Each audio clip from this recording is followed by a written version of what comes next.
இருட்ட கண்டா பயம் உண்டாவதே அது ஏன்? இப்படி ஒரு கேள்வியை ஒரு பெரியவர்கிட்ட கேட்டாங்க. அதுக்கு அவர் பதில் சொல்றார். மனிதனுடைய ஆதிகால வாழ்க்கையில தொற்றி கொண்ட பயம் இது வேரூன்றி இருக்குது, இன்னமும் போகல. 50,000 வருஷங்களுக்கு முன்னாடி மனுஷன் குகைகள்ல வாழ்ந்தான். பகல்ல பயம் இருக்காது, ராத்திரியில மிருகங்கள் தாக்கும், கொல்லும், நிம்மதியா தூங்க கூட முடியாது. அதனால இந்த மனுஷனுக்கு இரவுன்னா மரணம், பயம் அப்படின்னு பழகி போச்சு. மனிதர்களுடைய எல்லா மனசையும் சேர்த்து மொத்தமா ஒரு மனசு உண்டு. மனிதர்களுடைய நினைவு இந்த மொத்த மனசுல பதிஞ்சிருக்கு, பரவுது. இந்த மொத்த மனசுல இருட்டு பற்றிய பயம் பதிந்து நீடிக்குது அப்படிங்கிறார் அவர். இந்த காலத்துல இரவை பகலாக்கிறதுக்கு எவ்வளவோ விளக்குகள்லாம் வந்தாச்சு. ராத்திரியிலேயும் மிருகங்கள் தாக்குங்கிற நிலைமை இல்லை. பாதுகாப்பான வீடுகள், விலங்குகளும் விலகி போயிட்டு, விலங்குகள்லாம் விலகி போயிட்டு, வீடுகளும் பாதுகாப்பா இருக்குது. சரி, இருந்தாலும் அந்த பழங்கால பயம் இருட்டு பயம் இன்னமும் மனுஷனை விட்டு போகல. இன்னொரு விஷயம் என்னன்னா, இருட்டில இருந்து வெளிச்சத்துக்கு வராத மனிதர்கள் இன்னைக்கு அதிகம். ஒரு ஆளு ஆத்துக்கு மீன் பிடிக்கிறதுக்காக போனான், இன்னும் விடியல. அதுக்குள்ள வலையை எடுத்துட்டு கிளம்பி போயிட்டான். வெளிச்சம் வர்றதுக்கு முன்னாடியே போய் சேர்ந்துட்டான். விடிகிற வரைக்கும் என்ன பண்றது? சும்மா கரையிலேயே உட்காந்து காலாட்டிக்கிட்டு இருக்கிறான். காலில் ஏதோ ஒரு சின்ன மூட்டை தட்டுப்பட்டுது. இருட்டில் அது என்னன்னு சரியா தெரியல. மூட்டைக்குள்ள சின்ன சின்ன கல்லா நிறைஞ்சி இருக்குது. சும்மா பொழுது போகணுமேங்கிறதுக்காக இவன் அந்த மூட்டைக்குள்ள இருந்து ஒவ்வொரு கல்லா எடுத்து ஆத்துல வீசிக்கிட்டு இருக்கிறான். விடிகிற வரைக்கும் வேற வேலை இல்லைங்கிறதுனால எப்படி செஞ்சுக்கிட்டே உட்காந்துருக்கிறான். கிழக்க மெதுவா வெளிச்சம் தெரிய ஆரம்பிச்சது. பொழுது விடியறதுக்கான அறிகுறி. இதுக்குள்ள அந்த மூட்டையில இருந்த எல்லா கல்லையும் எடுத்து வீசி எறிஞ்சுட்டான். கடைசியா ஒரே ஒரு கல் மட்டும்தான் கையில பாக்கி இருந்தது. வெளிச்சம் வந்ததும் அந்த கல்லை பார்த்தான், அப்படியே திகைச்சு போயிட்டான். அடடா, இது வரைக்கும் தெரியாம தப்பு பண்ணிட்டோமே அப்படின்னு நினைச்சான். ஏன் தெரியுமா? அவன் கையில இருந்தது வெறும் கல் இல்ல, விலை வசந்த ரத்தன கல். அது இருட்டுல என்னன்னு புரியாததுனால மூட்டையில இருந்த எல்லா ரத்தன கல்லையும் ஆத்துல வீசி எறிஞ்சிருக்கிறான். இப்போ அவனுக்கு அழுகையே வந்துடும் போல இருந்தது. வாழ்க்கையை வசதி ஆக்கிக்கிறதுக்கான வாய்ப்பு அவனுக்கு இருந்தது. இருந்தாலும் இருட்டுல அதை இழந்துட்டான். அந்த வகையில அவனுக்கு கொஞ்சம் அதிர்ஷ்டம் இருந்திருக்குது. அதாவது ஏதோ ஒரு வகையில இருந்திருக்குது. அதனாலதான் அந்த கடைசி கல்ல எரியறதுக்குள்ள வெளிச்சம் வந்துட்டுது. பல பேருக்கு அந்த அளவு கூட அதிர்ஷ்டம் வர்றது இல்லை. எல்லாத்தையும் வீசினதுக்கு அப்புறம் தான் வெளிச்சம் வரும். என்னன்னு விவரம் தெரியாமலே எழுந்திரிச்சு வந்துருவாங்க. வாழ்க்கைங்கிறது ஒரு பெரிய புதையல். அதை புரிஞ்சிக்காம மனுஷன் அதை வீசி எரிஞ்சுக்கிட்டு இருக்கான் அப்படிங்கிறது தான் பெரியவங்க கருத்து. சில பேருக்கு புரிஞ்சுக்கிற நேரம் வரும், அதுக்குள்ள வாழ்நாள்லாம் ஓடி போயிருக்கும். அதுக்கப்புறம் என்ன பண்றது? நம்மால் ஒருத்தன் கையில ஒரு சின்ன பையோட வந்துகிட்டு இருந்தான். பை உள்ள ஏகப்பட்ட நகைகள், ரத்தன கல் எல்லாம் இருக்கு. வந்துகிட்டு இருந்தவன் திடீர்னு அந்த பையை அப்படியே ஒரு குளத்துல வீசி எறிஞ்சுட்டான். மகான்கள் தான் இப்படி பற்று இல்லாம இருப்பாங்க. என்னங்க இது, விலை மதிப்புள்ள அந்த பையை இப்படி குளத்துல வீசி எறிஞ்சுட்டீங்களே, இதுக்கு என்ன அர்த்தம் அப்படின்னு கேட்டார் அவன் கூட வந்தவர். அவன் மெதுவா இவர் காதோட காதா சொல்றான். ஒரு போலீஸ்காரர் பின்னாடி வந்துகிட்டு இருக்கிறார், அவர் போனதுக்கு அப்புறம் இதை எடுத்துக்குவேன் அப்படிங்கிறான். 2 பேர் சுவாரஸ்யமா பேசிக்கிட்டு இருக்கிறப்போ குறுக்க புகுந்து தொந்தரவு பண்றதுக்குன்னே சில பேர் இருப்பாங்க. அது ரொம்ப இடைஞ்சலா இருக்கும். இதே மாதிரி மின்காந்தம் கூட குறுக்க புகுந்து தொந்தரவு பண்ணும். கடைசியில் அது ஒரு பெரிய இடைஞ்சல கொண்டாந்து விட்டுரும். சில வீடுகளில் கேபிள் கனெக்ஷன் இல்லாமல் சில தனியார் டிவி காட்சிகள் தெரியும். அதுக்கு என்ன காரணம்னா இந்த மின்காந்த குறுக்கீடு தான் காரணம். இதைத்தான் சுருக்கமாக இஎம்ஐ அப்படின்னு சொல்கிறாங்க. அதாவது எலக்ட்ரோ மேக்னெட்டிக் இன்டர்ஃபியரன்ஸ். இது ஏற்படக்கூடிய இடங்கள் எது எதுன்னு எடுத்துக்கிட்டா அது ஒரு பெரிய பட்டியலாகவே போயிடும். இந்த இஎம்ஐ தொந்தரவு கேபிள் டிவியில் மட்டும்தான் இல்லை, ராக்கெட் ஏவுதளத்தில் உள்ள ரேடார்கள், அங்கே உள்ள சில சக்தி வாய்ந்த தொலைத்தொடர்பு சாதனங்கள், விமான தளங்களில் உள்ள ரேடார்கள், கப்பல் தளங்களில் பொருத்தப்பட்டிருக்கக்கூடிய சக்தி வாய்ந்த ஆண்டனாக்கள், இப்படி நிறைய சொல்லலாம். காவல் நிலையங்களில் பயன்படுத்தப்படுகிற வயர்லெஸ் தொடர்பு சாதனங்கள் கூட ஓரளவுக்கு இந்த மின்காந்த அலைகளை வெளியிடும். நம்ம வீட்டில் உட்காந்துக்கிட்டு ரேடியோ கேட்டுக்கிட்டு இருப்போம் அல்லது டிவி பார்த்துக்கிட்டு இருப்போம். அந்த சமயத்தில் பக்கத்து தெருவில் ஒரு மோட்டார் சைக்கிள் அல்லது காரு, குறிப்பாக பெட்ரோல் இன்ஜின், அது போகிறப்போ அதில் உள்ள மின்கலத்தில் அதாவது மேக்னட்டோ பேட்டரியிலிருந்து வெளிப்படுகிற மின்காந்த அலை இங்கே டிவியிலையும் ரேடியோவிலையும் கரகரப்பு உண்டு பண்ணும். சரி, இது வந்து பெருசாக என்ன இடைஞ்சலை உண்டு பண்ணிட போகுது அப்படின்னு நாம் அலட்சியமாக நினைக்கலாம். வயசானவங்களுக்கு மறதி நோயின்னு ஒன்று வரும்ல, அல்ஷமீர், அதாவது மூளையில் உள்ள செல்கள் வந்து செயலிழந்து போயிடுறது. அது செய்ய வேண்டிய வேலையை மறந்துடும். மனைவியே எதிரில் வந்து நின்னா கூட உன்னை எங்கேயோ பார்த்தது மாதிரி தெரியுதே அப்படின்னு சொல்லிட்டு இருப்பாங்க. அப்படி ஒரு மறதி. இந்த விசித்திரமான நோய்க்கு இதுவரைக்கும் மருந்தே இல்லைன்னு வேற சொல்கிறாங்க. இந்த மைக்ரோ ஓவன் அப்படின்னு சொல்லக்கூடிய சமையல் அடுப்புகள் கூட மின்காந்த அலைகளை வந்து வெளியிடுது. சமயத்தில் சில தொழிற்சாலைகளில் கூட பெரிய விபத்துக்களை இந்த இஎம்ஐ உண்டு பண்ணிவிடும். இதை பற்றி தீவிரமாக சிந்திக்க ஆரம்பித்ததே ஒரு விபத்துக்கு பிறகு தான். அமெரிக்காவுக்கும் வியட்நாமுக்கும் இடையில போர் நடந்ததே, அந்த சமயம் அமெரிக்காவுக்கு சொந்தமான விமானம் தாங்கி கப்பல் ஒன்று வியட்நாமை தாக்கிறதுக்கு தயாராக ஏவுகணைகளோட கடலில் நிறுத்தி வைக்கப்பட்டிருந்தது. தற்செயலாக அந்த பகுதியில் கப்பல் தொலைத்தொடர்பு பகுதிக்கு அருகில் ஊடுருவிய இந்த சக்தி வாய்ந்த ரேடியோ அலைகள் ஏவுகணையில் இருந்த மின்னணு சர்க்கியூட்டை பூர்த்தி செஞ்சு வச்சுட்டுது. அவ்வளவுதான், ஏவுகணை அங்கேயே வெடித்து சிதறி போச்சு. 130 பேர் அந்த இடத்துலயே உடல் கருகி செத்து போட்டாங்க. ஏகப்பட்ட பொருள்கள் நாசம்.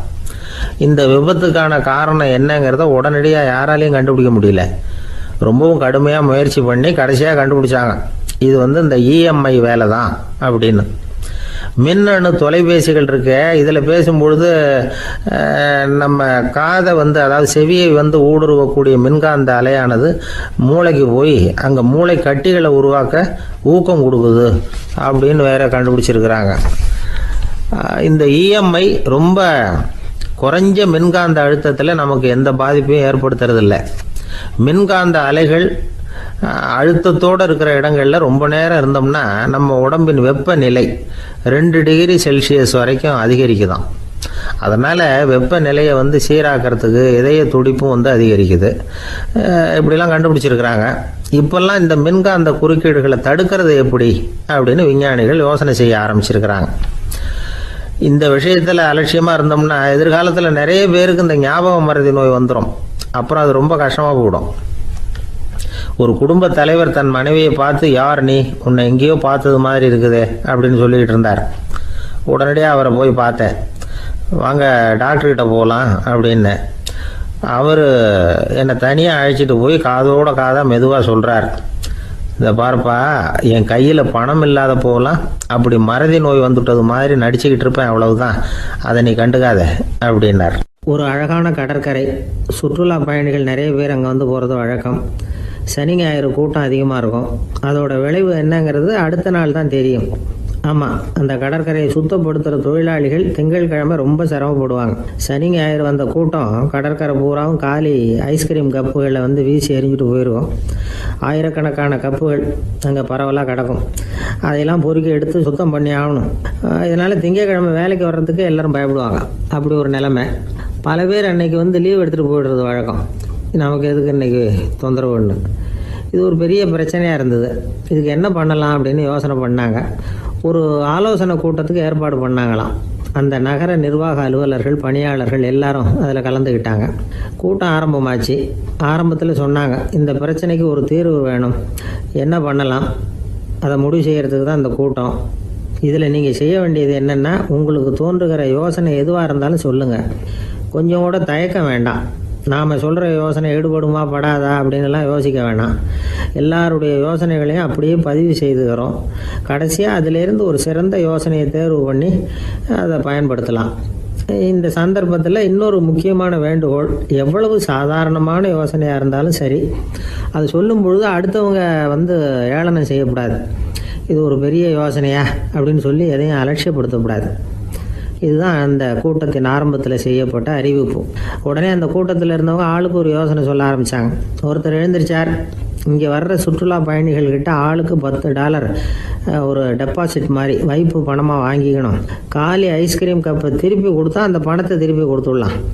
இப்படி ஒரு ஏற்பாடு பண்ணிக்கிட்டா கப்புகளை தேடி பொறுக்கிட்டு இருக்க வேண்டியதில்லை, எல்லாம் ஒரே இடத்துக்கு வந்து சேர்ந்துடும். அப்படியே நாம் வந்து தூக்கிட்டு போய் ஒரு இடத்துல கொட்டி விடலாம் அப்படின்னார். இன்னொருத்தர் எழுந்திரிச்சார், கப்பை வந்து கீழே போட்டால் $50 அபராதம் அப்படின்னு அங்கங்கே போர்டு எழுதி வச்சுடலாம். கப்புகளை போடுறதுக்கு அங்கங்கே பெரிய கூடைகளை வச்சுடலாம். நாம் சாவகாசமாக அந்த கூடைகளை சேகரம் பண்ணிக்கலாம் அப்படின்னாராம். இன்னொருத்தர் எழுந்திரிச்சு கொஞ்சம் கோபமாக பேசினார், கப்புகளை வந்து அவங்க வாயிலேயே திணிச்சுடணும். அதுகளை மொன்று சாப்பிட்டு பார்த்தா தான் தெரியும் அது எவ்வளவு கஷ்டங்கிறது அப்படின்னு ரொம்ப கடுமையாக பேசியிருக்காரு. இது வேடிக்கையாக தெரிஞ்சாலும் இந்த யோசனையும் பதிவு செஞ்சுக்கிட்டாங்களாம்.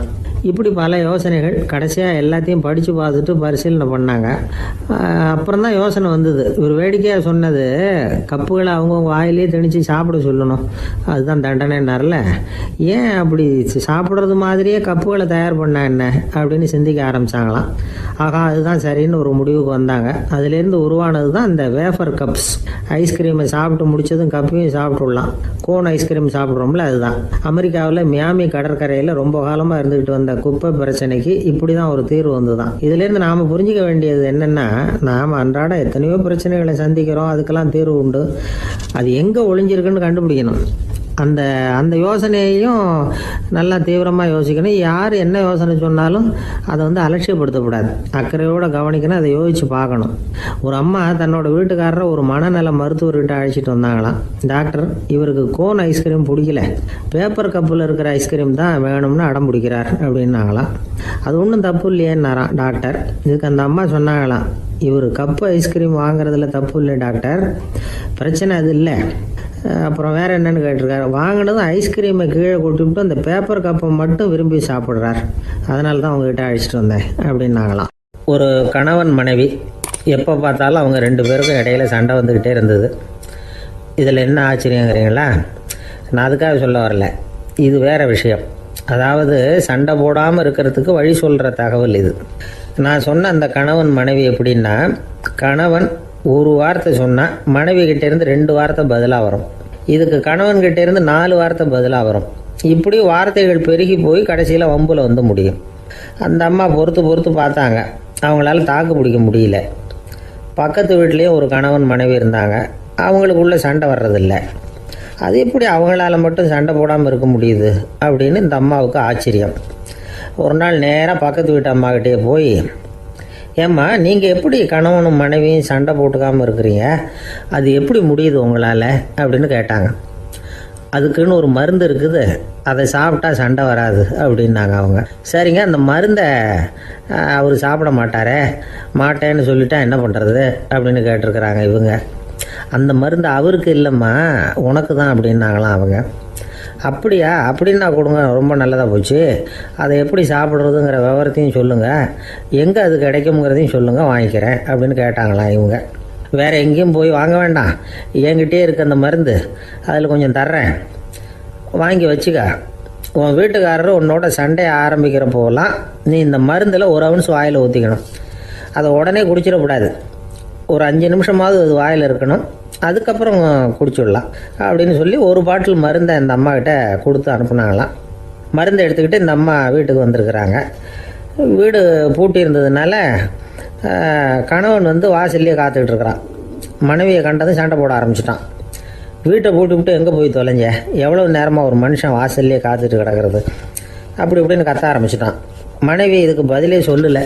அந்த அம்மா பேசாமல் வீட்டை திறந்தாங்க, சமையல் அறைக்குள்ளே போனாங்க, ஒரு அவுன்ஸ் மருந்தை வாயில் ஊற்றிக்கிட்டாங்க. அன்னைக்கு சண்டை வந்து மேற்கொண்டு வளரவே இல்லை, நின்றுட்டுது. மருந்து பரவாயில்ல. அதுக்கப்புறம் பல சந்தர்ப்பங்களில் சண்டை வரும் போல் இருக்கிற போலாம் இந்த மருந்து அதை நிறுத்தியிருக்கு. பிரமாதமான மருந்தாக இருக்குது இதை கொஞ்சம் அதிகமாகவே வாங்கி வீட்டில் வச்சுக்க வேண்டியது தான் அப்படின்னு முடிவு பண்ணிட்டு இந்த அம்மா மறுபடியும் பக்கத்து வீட்டு அம்மாக்கிட்ட போனாங்க. எவ்வளவு விலையானாலும் சரி, நான் காசு கொடுத்து வாங்கி வச்சுக்கிறேன், எந்த கடையில் இருக்குது இந்த மருந்து சொல்லுங்க அப்படின்னு கேட்டாங்க. இந்த மருந்துக்கு விலையே கிடையாதுங்க, இலவசமாகவே கிடைக்கும்னாங்களாம் அவங்க. அது எப்படி விலையில்லாமல் இதை விற்க முடியுது அப்படின்னு கேட்டாங்களாம் இவங்க. அது மருந்தாக இருந்தால் தானே விலை வைக்கிறதுக்கு, அது வெறும் தண்ணி தானே அப்படின்னாங்களாம். வெறும் தண்ணியாக சண்டையை நிறுத்துது அப்படின்ட்டு இருக்காங்க இவங்க. அது சண்டையை நிறுத்தலை, உன்னோட மௌனம் தான் சண்டையை நிறுத்துது. நீ வாயில் தண்ணியை வச்சுக்கிறதுனால எதிர்த்து பேசுறதில்ல, அதனால் உன்னுடைய கணவர் கோபம் வந்து சாந்தமாயிடுது அப்படின்னாங்களாம் அவங்க. இந்த கதையிலேருந்து சண்டையை நிறுத்துகிற மருந்து எதுன்னு தெரிஞ்சுக்கிட்டோம் இல்லையா. ஒருத்தர் என்ன பண்ணார், பாட்டிலில் வந்து தண்ணியை ஊற்றி வச்சுக்கிட்டு அவர்கிட்ட வர்றவங்களுக்கெல்லாம் இதை சிபாரிசு பண்ணலாம்னு நினச்சிக்கிட்டு உட்காந்துருந்தார். ஒரு அம்மா வந்தாங்க. இதை கேட்டுவிட்டு இதையே ஒரு மருந்து மாதிரி கொடுக்கலாம்ங்கிறது அவர் முடிவு. அதனால் பாட்டிலில் தண்ணி அடித்து வச்சுக்கிட்டு அதில் கலருக்காக என்னத்தையோ ஒரு ஜீரகம் அது மாதிரி எதையாவது கலந்து வச்சுக்கிட்டு ஒரு மருந்து மாதிரி ஒரு பாவனையில் வச்சுக்கிட்டு உட்காந்துருக்காரு. யாராவது வீட்டில் சண்டைன்னா என்கிட்ட வாங்க மருந்து தரேன்னு. ஒரு அம்மா வந்தாங்க, எனக்கும் என் வீட்டுக்காரருக்கும் அடிக்கடி சண்டை வருதுங்க அப்படின்ட்டு இருக்காங்க. கவலைப்படாதம்மா, நான் ஒரு மருந்து தரேன்னு சொல்லி வீட்டுக்குள்ளே போய் ஒரு பாட்டில் எடுத்து வந்து கொடுத்தார். பாட்டிலில் இருக்கிறது என்னங்கிறத சொல்லிவிட்டு அது பேரில் மரியாதை வராது இல்லையா, அதனால் சொல்லலை. அந்த அம்மா வாங்கிட்டு போனாங்க. 4 நாள் கழித்து திரும்பி வந்தாங்க. என்னம்மா வீட்டில் சண்டை நின்று போச்சான்னு கேட்டிருக்காரு இவர். அங்கே நின்று போச்சுங்க, இப்போ உங்ககிட்ட ஆரம்பமாக போகுதுன்னாங்களாம். என்னம்மா அப்படின்ட்டுருக்காரு இவர் பயந்து போய். பின்ன என்னங்க, நீங்கள் என்ன மருந்து கொடுத்துருக்குறீங்க என்னங்க அப்படின்னாங்களாம் கோபமாக. அது வெறும் தண்ணி தானே அப்படின்ட்டுருக்காரு இவர். தண்ணியாக இது நல்லா பாருங்கள் அப்படின்னு அந்த பாட்டில் நீட்டினாங்களாம். இவர் வாங்கி பார்த்துருக்காரு. அப்புறம் தான் விஷயம் புரியுது அவருக்கு. இவர் கை தவறுதலாக அவங்க வீட்டில் இருந்த மண்ணெண்ணெய் பாட்டில் எடுத்து அவர்கிட்ட கொடுத்துருக்குறாங்க. அப்புறம் என்ன ஆகும், சண்டை வராமல். நமக்கு முன்னாடி நமக்கு வேண்டிய ஒருத்தர் ஒரு கிளாஸில் நமக்கு பழச்சாறு கொண்டாந்து வைக்கிறாருன்னு வச்சுக்கோங்க. உடனே நாம் என்ன பண்ணுவோம், எடுத்து கிடுகிடுன்னு சாப்பிட்ருவோம் அடுத்தவங்க யாரும் வர்றதுக்குள்ள. அதை விட்டுட்டு அதை கொண்டாந்து வச்சவர்கிட்டயே அதோட விலை என்ன அப்படி இப்படின்னு நான் கேட்டுக்கிட்டு இருப்போம். நாம் கேட்க மாட்டோம். ஆனால் காந்திஜி அப்படி கேட்டாராம். எப்போ தெரியுமா, 1935. அந்த வருஷம் மே மாதத்தில் ஒரு நாள் காந்திஜி டெல்லியில் இருக்கிறார். அப்போ அவருக்கு 2 டம்ளர் மாம்பழச்சாறு கொண்டாந்து கொடுக்குறாங்க. அதை வாங்குறார். இதோட விலை என்ன அப்படின்னு கேட்டார் காந்திஜி. யாருக்கிட்ட கேட்டாருன்னா மனுபென் காந்திகிட்ட கேட்குறார். அவங்க தான் கொண்டாந்து கொடுக்குறாங்க. காந்திஜிக்கு உதவி செய்கிறதுக்காக அவர் கூடவே இருந்தவங்க அவங்ககிட்ட தான் கேட்குறாரு. காந்திஜி சும்மா வேடிக்கைக்காக இப்படி கேட்குறாருன்னு நினச்சிட்டாங்க அந்த அம்மா. அதுவும் இல்லாமல் அதோட விலையை கேட்டால் காந்திஜி நிச்சயமாக அதை சாப்பிட மாட்டார் அப்படிங்கிற பயம் வேறு. அதனால் அந்த அம்மா பதில் எதுவும் சொல்லாமல் கம்முன்னு இருந்துட்டாங்க. கொஞ்ச நேரம் ஆச்சு. அந்த பழச்சாறு வச்ச இடத்துல அப்படியே இருக்குது, வச்சபடியே இருக்குது. காந்திஜி அதை சாப்பிடவே இல்லை. மனுபென் காந்தி பார்த்தாங்க. மெதுவாக காந்திஜிக்கிட்ட போய் அதை சாப்பிடுங்களேன் அப்படின்னாங்க. பழச்சாறு விலை என்னன்னு கேட்டேன், அதுக்கு பதில் இல்லை. அது முதல் தப்பு. பதிலை எதிர்பார்த்திருந்தும் அதை பற்றி விசாரிக்கலை, அது 2வது தப்பு. இப்படி 2 தப்புகளை பண்ணிவிட்டு என்கிட்ட வந்து இதை சாப்பிடுங்கன்னு சொன்னால் அது எப்படி அப்படின்னு கேட்டாராம் காந்திஜி. மனுபென் காந்தி என்ன சொல்கிறதுன்னு தெரியாமல் திகைச்சு போய் நின்றுக்கிட்டு இருந்தாங்க. காந்திஜி தொடர்ந்து சொன்னாராம், இப்போ என் முன்னாடி வச்சிருக்கிற இந்த பழச்சாறு விலை சுமாராக ஒரு ₹1/2 இருக்கும். அது அந்த காலத்து மதிப்பு. இந்த பழச்சாறு இல்லாமல் கூட என்னால் இருக்க முடியும். ஆனால் அவசியமான பொருள்களை வாங்கிறதுக்கு கூட சக்தி இல்லாத மக்கள் இந்த நாட்டில் நிறைய பேர் இருக்கிறாங்க. அப்படி இருக்கிறப்போ எனக்கு என்னத்துக்கு இந்த விலை உயர்ந்த பானம்? இதை இப்போ நான் சாப்பிட்டா என் உடம்பு வேணும்னா ஆரோக்கியமாகலாம், ஆனால் என் மனசு அமைதி அடையாது.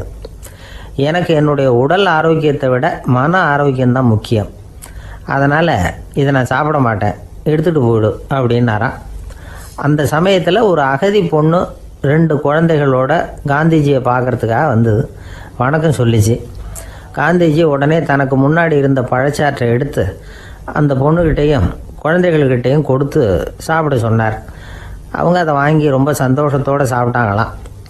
அதை பார்த்த காந்திஜி முகத்தில் ஒரு புன்னகை, ஒரு பரவசம், ஒரு திருப்தி. அவர் மனசு நிறைஞ்சி இருந்தது.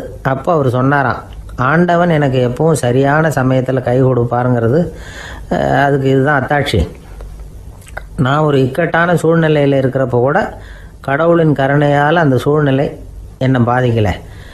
என் கூட இவ்வளோ நாள் பழகியும் கூட இங்கே இருக்கிறவங்க எனக்கு அதிக விலை உள்ள பழரசத்தை கொடுத்தாங்க. ஆனால் சரியான நேரத்தில் அதை சாப்பிட வேண்டியவங்களை என்கிட்ட அனுப்பி வச்சு என்னை சந்தோஷப்படுத்தினார் கடவுள், அவருக்கு நன்றி அப்படின்னாராம் மகாத்மா காந்தி. உடல் ஆரோக்கியத்தை விட மன ஆரோக்கியம்தான் எனக்கு முக்கியம்னு சொன்னார் பாருங்கள். அதை நாம் எல்லாரும் மனப்பூர்வமாக இன்றைக்கி சிந்திச்சு பார்க்கணும். இந்த காலத்தில் எல்லாரும் அப்படியா நினைக்கிறாங்க? எனக்கு தெரிஞ்ச ஒருத்தர் இருந்தார். தினமும் காலையில் ஒரு காஃபி சாப்பிட உட்கார்ற நேரத்தில் பக்கத்து வீட்டுக்காரர் வந்து சேருவார் கரெக்டாக. உடனே அவரும் தனக்குன்னு வந்திருக்கிற காப்பியை எடுத்து மனப்பூர்வமாக பக்கத்து வீட்டுக்காரர்கிட்ட கொடுத்துருவார். அதுக்கப்புறம் அவருக்காக வேறு காப்பி போட்டு கொண்டாந்து கொடுத்தாலும் வேண்டான்னு சொல்லிடுவார். ஆண்டவனாக பார்த்து சரியான நேரத்தில் அவரை எங்கள் வீட்டுக்கு தினமும் அனுப்பி வைக்கிறார் அப்படிம்பார். ஏன் அப்படி சொல்கிறீங்க அப்படின்னு கேட்டோம் ஒரு நாள். அதுக்கு அவர் சொல்கிறார், எனக்கு என்னோட உடல் ஆரோக்கியம்தான் முக்கியம். இதை கடவுள் புரிஞ்சுக்கிட்டு எங்கள் வீட்டு காப்பியை சாப்பிட்றதுக்கு தினமும் அடுத்த வீட்டுக்காரனை அனுப்பி வைக்கிறார் அப்படின்னார் அவர். தானத்துல சிறந்தது எது அப்படின்னு ஒரு கேள்வியை கேட்டு தானத்துல சிறந்தது நிதானம் அப்படின்னு அதுக்கு ஒரு பதிலும் சொல்றவங்க உண்டு. நிதானம் ரொம்ப அவசியம். அதுவும் இன்றைய உலகத்துக்கு ரொம்ப அவசியம். இன்னைக்கு உலகம் ரொம்ப பரபரப்பாக போய்கிட்டு இருக்குது. பொறுமையாக இருக்கணும்னு நினைக்கிறவங்களால கூட அப்படி இருக்க முடியறதில்ல. பொறுமையை சோதிக்கிறது மாதிரி பல சம்பவங்கள். அதையெல்லாம் சந்திச்சே தீர வேண்டியிருக்குது. எங்கே போனாலும் க்யூவில் நிற்க வேண்டியிருக்குது. எங்கே போனாலும் காத்துக்கிட்டு இருக்க வேண்டியிருக்கு. ஆஃபீஸ்லேயோ வீட்லேயோ கூட நீங்கள் நிதானமாக பொறுமையாக நடந்துக்க தெரியலன்னா உங்களுக்கு சிடுமூஞ்சி, முசுடு இப்படிலாம் பேர் வச்சுருவாங்க. அது உங்களுக்கு தேவையா? சரி, வாழ்க்கையில் பொறுமைசாலின்னு பேர் வாங்கிறதுக்கு என்ன வழி? முதல் பாயிண்ட், நீங்கள் நினைக்கிறது, எதிர்பார்க்கறது, செய்யறது எல்லாமே 100% கரெக்டாக நடக்கணும்னு ஆசைப்படக்கூடாது. எதுவாக இருந்தாலும் அதில் ஓரளவுக்கு தவறு நடக்கலாம் அப்படிங்கிறத எதிர்பார்த்தே இருக்கணும். ஓரளவுக்கு அதை அனுமதிக்கணும். ஒரு நண்பரை 6 மணிக்கு ஒரு இடத்துக்கு வர சொல்லியிருக்கிறீங்க. 6 மணிக்கு அவர் வரல. உடனே பொறுமை இழந்து நடந்துக்கக்கூடாது. ஒரு 10 நிமிஷம் டிலே ஆகலாம். ஒரு வர்ற வழியில் பஸ்ஸு கூட ஏதாவது டிராஃபிக்கில் மாட்டியிருக்கலாம். அதெல்லாம் எதிர்பார்த்தே கொஞ்சம் காத்திருக்கிறதுல ஒன்றும் தப்பு இல்லை. சில சமயம் டிலே ஆகிறது கூட நல்லதாக முடியும். ஒரு பஸ்ஸை தவற விட்டுட்டு ஐயோ கொஞ்சம் ஒரு 2 நிமிஷம் முன்னாடி வந்திருந்தா பிடிச்சிருக்கலாமே அப்படின்னு தவிச்சிக்கிட்டு இருப்பாங்க சில பேர். அடுத்தபடியாக வர்ற பஸ்ஸு நேரடியாக நீங்கள் போக வேண்டிய இடத்துக்கே கொண்டு போய் விடுற பஸ்ஸாக கூட இருக்கலாம். அது உங்களுக்கு முன்னாடி தெரியாதுல்ல. சில நெருக்கடியான சூழ்நிலைகளை தமாஷா எடுத்துக்கிறதுக்கு பழகிக்கணும். சில இடங்களுக்கு போகிறப்ப காத்திருக்கிறதுக்கு நம்ம மனசை தயார்படுத்திக்கிட்டே போகணும். ஒரு ரயிலுக்கோ பஸ்ஸுக்கோ அல்லது விமானத்துக்கோ கப்பல் பிரயாணத்துக்கோ போகிறப்போ அங்கே போய் நீங்கள் மணிக்கணக்கில் கூட காத்துக்கிட்டு தான் இருக்கணும். புறப்படுற நேரம் கூட மாறலாம். நீங்கள் போய் சேர்ந்ததும் அது உடனே புறப்படணும்னு கட்டாயமாக என்ன? அது மாதிரி சமயத்தில் படிக்கிறதுக்குன்னு சில சுவாரஸ்யமான புத்தகங்களையும் கையில் எடுத்துக்கலாம். உங்களை சுற்றி எவ்வளவோ சுவாரஸ்யமான சம்பவங்கள் நடந்துக்கிட்டு இருக்குதுல்ல, அதையெல்லாம் வேடிக்கை பாருங்கள். எதுக்காக காத்துக்கிட்டு இருக்கிறோமோ அந்த காரியத்தில் உண்மையாகவே நமக்கு ஒரு அக்கறை இருந்தால் நமக்கு போர் அடிக்காது. சில கோயில்களில் பார்த்துருப்பீங்க, தரிசனத்துக்காக பக்தர்கள் நாள் கணக்கில் காத்துக்கிட்டு இருப்பாங்க. அவங்களெலாம் அழுத்துக்கிறது இல்லை. ஆண்டவனை தரிசிக்கணுங்கிற உண்மையான அக்கறை இருக்கிறதுனால அவங்களுக்கு போர் அடிக்கிறது இல்லை. ஆனால் சில சினிமா தியேட்டரில் கூட பார்க்கலாமே, சினிமா கியூ கூட அப்படி தான். சாயந்தரம் 6 மணி ஆட்டத்துக்கு காலம்பரம் 6 மணிக்கே போய் கூட காத்துக்கிட்டு இருப்பாங்க. அவங்களுக்கெல்லாம் போர் அடிக்காது. படம் பார்க்குற ஆர்வம். இன்னொரு முக்கியமான விஷயத்தை நாம் பழக்கப்படுத்திக்கணும். லிவ் ஃபார் தி மூமெண்ட் அப்படிங்கிறாங்க நிபுணர்கள். ரொம்ப பேர் எப்படின்னா அடுத்தபடியாக நடக்க போகிற விஷயத்திலேயே கவனமாக இருப்பாங்க. அந்த நினைப்புலேயே இந்த நிமிஷத்தை பொறுமை இல்லாமல் கழிப்பாங்க. ஒருத்தர் இருக்கார், அவர் எப்படின்னா ஆஃபீஸ் முடியறதுக்குள்ளேயே சார் 5 மணிக்கெல்லாம் ரெடியாக இருங்க, நாம் அந்த ஹோட்டலில் போய் டிஃபன் சாப்பிட்ணும் அப்படின்னு 4 மணிலேருந்து சொல்லிகிட்டு இருப்பார். 4:55 பரபரப்பாக ஓடி வருவார். 2 பேரும் புறப்படுவோம், ஹோட்டலுக்கு போவோம், சாப்பிட்டுக்கிட்டு இருப்போம். அப்படி சாப்பிட்டுட்டு இருக்கிறப்ப சார் சாப்பிட்டு முடித்ததும் நேராக ஒரு ஜவுளி கடைக்கு போகிறோம் அப்படிம்பார். பரபரக்க சாப்பிட்டு முடிப்பார், புறப்படுவார். ஜவுளி கடையில் அவசரமாக சீக்கிரம் பில் போடுங்க சார், சினிமாவுக்கு நேரம் ஆகிடும்பார். சினிமா தியேட்டரில் உட்காந்து அடுத்தபடியாக எங்கே டின்னர் சாப்பிட்றதுன்னு யோசனை பண்ணிகிட்டு இருப்பார். ராத்திரி படுக்கையில் விழுந்ததுக்கு அப்புறமும் நாளைக்கு காலையில் எழுந்திரிச்சதும் அதை பண்ணணும் இதை பண்ணணும்னு திட்டம் போட்டுக்கிட்டே இருப்பார். அதாவது எப்பவும் அடுத்த நிமிஷம், அடுத்த நாள், அடுத்த வாரம், அடுத்த வருஷம், இதுதான் அவங்க சிந்தனை. இந்த நிமிஷம் என்ஜாய்மெண்ட்டை அவங்க இழந்துடுறாங்களாம். அதனால தான் வாழ்நாள் பூரா பொறுமையின்மை, அவஸ்தை, அல்லல். அதனால் நாம் எல்லாரும் வாழ்க்கையில் நிதானமாக இருக்கிறதுக்கு கற்றுக்கணுமா. அதுக்காக இந்த நிதானத்துக்கு வேறு விதமான அர்த்தம் பண்ணிக்கக்கூடாது. ஒருத்தர் அப்படித்தான் ஒரு தடவை அவருடைய குதிரை காணாமல் போயிட்டு தான். அதுக்காக அவர் கவலைப்படலை, நிம்மதியாக இருந்தார், சந்தோஷமாக இருந்தார். என்ன சார் இது, உங்கள் குதிரை திருட்டு போயிட்டுதுங்கிறீங்க, நீங்கள் கவலைப்படாமல் இருக்கிறீங்களே அப்படின்னு கேட்டாங்களாம். அதுக்கு அவர் சொல்லியிருக்கார், நல்ல வேலை சார், கட்டியிருந்த குதிரை காணாமல் போயிருக்குது. நான் அது மேலே உட்காந்துருக்கிற சமயம் அது காணாமல் போயிருந்ததுன்னா, திருட்டு போயிருந்ததுன்னா நானும் சேர்ந்தில் காணாமல் போயிருப்பேன் அப்படின்னாராம். எவ்வளவு நிதானமான ஆள் பாருங்க. ஒரு நாள் காலை நேரம் ஒரு குரு படுக்கையை விட்டு எழுந்திருக்கிறார். உடனே சீடர்களை பார்த்து எல்லாரும் இப்படி வாங்கங்கிறார். எல்லாரும் வர்றாங்க வேகமாக. என்னங்க வேணும் உங்களுக்கு அப்படிங்கிற மாதிரி எல்லாரும் குருவை பார்த்தாங்க பயபக்தியோட. குரு அந்த சீடர்களை பார்த்து, இதை பாருங்க, இப்போ நான் ஒரு சிக்கலான விவகாரத்தில் மாட்டிக்கிட்டு இருக்கிறேன். அதை நீங்கள் தீர்த்து வச்சா நல்லதுன்னார். சீடர்களுக்கு ஒன்றும் புரியல.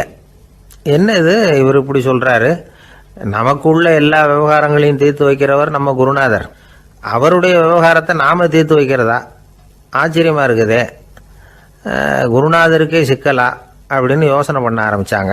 இருந்தாலும் ரொம்ப பணிவாக கேட்டாங்க, சுவாமி உங்களுக்கே சிக்கலா, இந்த உலகத்து சிக்கல்களுக்கும் சிரமங்களுக்கும் அப்பாற்பட்டவர் அல்லவா தாங்கள், அப்படிப்பட்ட உங்களுக்கு சிக்கல்னா அது எப்படி அப்படின்னாங்க. எனக்கு ஏற்பட்டிருக்கிற சிக்கல் அவ்வளவு பெருசு, ரொம்ப பெரிய விவகாரம் அது அப்படின்னார் குரு. கொஞ்சம் விவரமாக சொல்லுங்க அப்படின்னாங்க இவங்க. இப்போ அந்த குரு விவரத்தை சொன்னார். அதாவது நேற்று ராத்திரி நான் ஒரு கனவு கண்டேன். அந்த கனவில் நான் ஒரு பட்டாம்பூச்சியாக மாறிட்டேன். அப்படி மாறி ஒவ்வொரு மலராக பறந்து போய் உட்காந்து தேன் சாப்பிட்டேன் அப்படின்னார். சீடர்கள் இதை கேட்டதும் ரொம்ப திகைச்சு போயிட்டாங்க. என்ன இது, இது ஒரு பெரிய பிரச்சனையா, ஒரு சாதாரண கனவு கண்டதுக்காகவா இந்த காலை வேளையில் நம்மளையெல்லாம் குருநாதர் இவ்வளவு அவசரமாக கூப்பிட்டுருக்கார் அப்படின்னு நினச்சாங்க. இருந்தாலும் கேட்டாங்க, இதில் என்ன சிக்கல் சுவாமி, கனவுங்கிறது எல்லாருக்கும் வரத்தானே செய்யும் அப்படின்னார் ஒரு சீடர். சீடர்களே, பிரச்சனை அது இல்லை. நான் இன்னைக்கு காலையில் கண்ணு முழிச்சு பார்த்தப்போ நான் நானாக மறுபடியும் மாறிட்டேங்கிறத தெரிஞ்சுக்கிட்டேன். இதில் சிக்கல் என்னன்னா, இப்போ அந்த பட்டாம்பூச்சி தான் நானாக ஆயிட்டதாக கனவு கண்டுகிட்டு இருக்கா அப்படிங்கிறது தான். ஒரு மனுஷன் பட்டாம்பூச்சி ஆகிறதாக கனவு காண முடியுங்கிறப்போ அந்த பட்டாம்பூச்சியும் மனுஷனாக ஆகிறதாக கனவு காண முடியும் இல்லையா? இப்போ எனக்கு யதார்த்த நிலை தெரியணும், எது நிஜம்னு தெரியணும். நேற்று ராத்திரி நான் கண்டது கனவா, அல்லது இது பட்டாம்பூச்சி கண்டுகிட்டு இருக்கிற கனவா? இதுதான் குரு கேட்ட கேள்வி. இதை கேட்டதும் சீடர்கள் ரொம்ப குழம்பி போயிட்டாங்க. சுவாமி, இது வரைக்கும் நாங்கள் தூங்குறப்ப பார்க்கறது கனவுன்னும் மூழ்கிட்டு இருக்கிறப்ப பார்க்கறது நனவுன்னு நம்பிக்கிட்டு இருக்கிறோம். இப்போ எங்களை ரொம்ப குழப்பிட்டீங்க, இதுக்கு பதில் சொல்ல எங்களுக்கு சக்தி இல்லை அப்படின்னு சொல்லிவிட்டாங்களாம். அதுக்கப்புறம் அந்த குரு சொன்னாராம், நினைவு தான் முக்கியமான அம்சம். முடிவு கட்டம்னா பகலின் நினைவுகளை விட இரவின் கனவுகளே ரொம்ப உண்மை. ஒருத்தன் தூங்க போனால் தூங்கிக்கிட்டே இருந்தால் அவன் காணும் கனவு பொய்ங்கிறத அவன் உணர மாட்டான். ஒவ்வொரு கனவும் காணும் பொழுது அது ரொம்ப உண்மையாக தான் தெரியுது. ஒரு கனவு கூட உண்மை இல்லைன்னு கனவுல தோன்றுவதே இல்லை அப்படின்னார் குரு. அகில வாழ்வு அத்தனையும் சொற்பனம் கண்டாய் அப்படிங்கிறார் தாயுமானவர். ஆகையினால நம்ம கனவுலேருந்து நாம் என்னைக்கு முழிச்சிக்க போகிறோம் அப்படிங்கிறது தான் ஒரு முக்கியமான கேள்வி. ஒருத்தர் வந்தார், காலில் கட்டோடு வந்தார். என்னங்க காலில் கட்டுன்னு? சார், நேற்று ராத்திரி தூக்கத்தில் எங்கள் வீட்டு கூரையில் ஏணியை சாத்தி வச்சு இறங்கினப்போ வழுக்கி விழுந்து காலை உடச்சிக்கிட்டேன்னார். உங்கள் வீட்டில் தான் ஏணியே கிடையாது சார் அப்படின்னு. உண்மைதான் சார், நான் கீழே விழுந்து முழிச்சுக்கிட்டதுக்கு அப்புறம் தானே ஏணி இல்லைங்கிறது எனக்கு ஞாபகம் வந்தது அப்படின்னார். எனக்கு அதிர்ஷ்டமே இல்லை சார் அப்படின்னார் ஒருத்தர். ஏன் அப்படி சொல்கிறீங்கன்னு கேட்டோம். வியாபாரம் பண்ணலாம்னு ஒரு கடை வச்சேன். வேண்டிய போட்டவங்க கூட என் கடையில் எதுவும் வாங்க மாட்டேங்கிறான். எல்லாரும் அடுத்த கடைக்கு தான் போகிறான் அப்படின்னு சொல்லி ரொம்ப அழுத்துக்கிட்டார். இதுக்கு போய் அதிர்ஷ்டம் இல்லைன்னு சொல்லாதீங்க. வாடிக்கையாளர்களை கவர்றது எப்படிங்கிறது உங்களுக்கு தெரியல, அதுதான் குறை அப்படின்னும். சார், உங்களுக்கு தெரிஞ்ச அந்த ரகசியத்தை எனக்கும் கொஞ்சம் சொல்லி கொடுங்களேன் அப்படின்னார். சரி, உங்கள் காதை இப்படி கொடுங்க அப்படின்னு சொல்லி அது சம்பந்தமாக பெரிய வல்லுநர்கள் சொல்லியிருக்கிற கருத்துக்களை அவர்கிட்ட சொல்ல ஆரம்பித்தோம். அதாவது இந்த வாடிக்கையாளர்களை கவர்றதுக்கு வல்லுநர்கள் பல ஆலோசனைகளை ஏற்கனவே சொல்லி வச்சிருக்கிறாங்க. அது சம்பந்தமாக அனுபவப்பட்டவங்க, அதை தெரிஞ்சு வச்சுக்கணும். அதாவது கடை வச்சிருக்கிறவங்க எல்லாரும் இதை கொஞ்சம் காதில் வாங்கி வச்சுக்கணும். எதை இப்போ சொல்ல போகிறத. எப்பவும் பணத்தை சம்பாதிக்கிறதுலேயே குறியாக இருக்கக்கூடாதான். அதை விட முக்கியமாக நீங்கள் சம்பாதிக்க வேண்டியது வாடிக்கையாளர்களுடைய மன நிறைவு. வர்றவங்க திருப்தியோடு போகணும், அது முக்கியம். அதில் கவனமாக இருக்கணும்.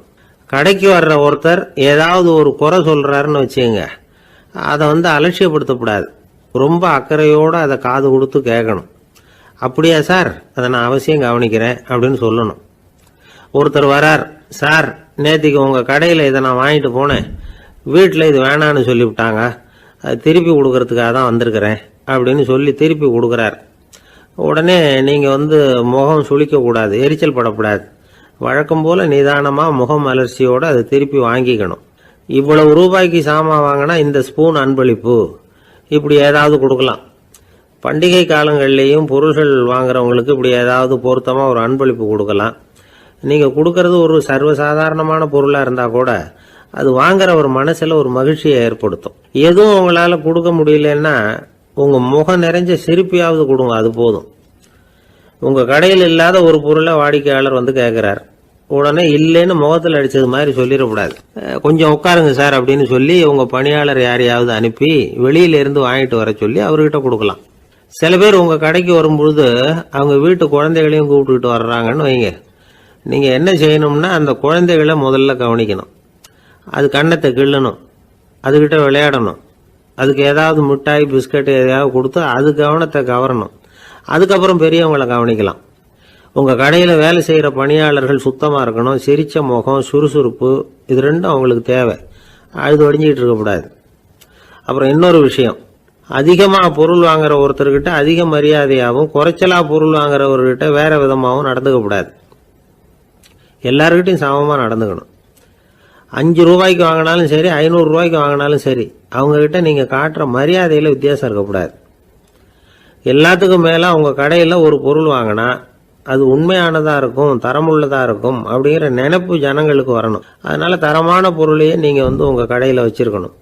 இது வரைக்கும் நான் சொன்னதையெல்லாம் கவனத்தில் வச்சுக்கிட்டு நீங்கள் கடையை ஆரம்பிச்சிங்கன்னா வியாபாரம் பிச்சுக்கிட்டு போகும். அப்படி போகலன்னா அதுக்கப்புறம் கேளுங்க. ஏன்னா இந்த யோசனைகள்லாம் அனுபவப்பட்டவங்க சொல்லியிருக்கிற யோசனைகள். இந்த யோசனைகளில் நீங்கள் எச்சரிக்கையாக இருக்க வேண்டிய ஒரு விஷயம் உண்டு. அது என்னங்கிறதையும் தெரிஞ்சு வச்சுக்கிறது நல்லது. என்னுடைய நண்பர் ஒருத்தர் வந்தார். சார், உங்கள் யோசனையை கேட்டதுனால நான் ஒரு அறை வாங்கினது தான் மிச்சம்னார். என்ன ஆச்சுன்னு கேட்டேன். எங்கள் கடைக்கு ஒரு பெரிய அம்மா குழந்தைய தூக்கிட்டு வந்தாங்க சார். உங்கள் யோசனைப்படி அந்த குழந்தையோட கன்னத்தை கிள்ளணும்னு முயற்சி பண்ணினேன். திடீர்னு அந்த நேரம் பார்த்து அந்த குழந்தை தலையை குனிஞ்சிக்கிட்டுது. என் கை குழந்தையோட கன்னத்துக்கு பதிலாக அது தூக்கிட்டு வந்தவங்க கன்னத்தை கிள்ளிவிட்டுது. அதுதான் அப்படி ஆயிட்டுது அப்படின்னார் கன்னத்தை தடவிக்கிட்டே. திபேத் நாட்டில் புத்த மடாலயங்கள் நிறைய உண்டு. அதுக்கு ஒரு தலைமையகமும் உண்டு. அது இந்த திபேத் தலைநகரம் லாசாவில் இருக்குது. ரொம்ப காலத்துக்கு அப்பால் அதை பற்றிலாம் நிறைய விவரங்கள் எழுதி வச்சிருக்கிறாங்க. அது இப்போவும் நமக்கு கிடைக்குது. அதாவது ரொம்ப தூரத்துக்கு அந்தாண்ட மலைகளுக்கு நடுவில் ஒரு கிளை மடாலயம். அந்த மடத்தின் தலைவருக்கு வயசாயிட்டு தான். அதனால் தலைமை பொறுப்பை வேற ஒருத்தர்கிட்ட ஒப்படைக்கலாம் அப்படின்னு முடிவு பண்ணாராம். உடனே ஒரு லாமாவை கூப்பிட்டார்.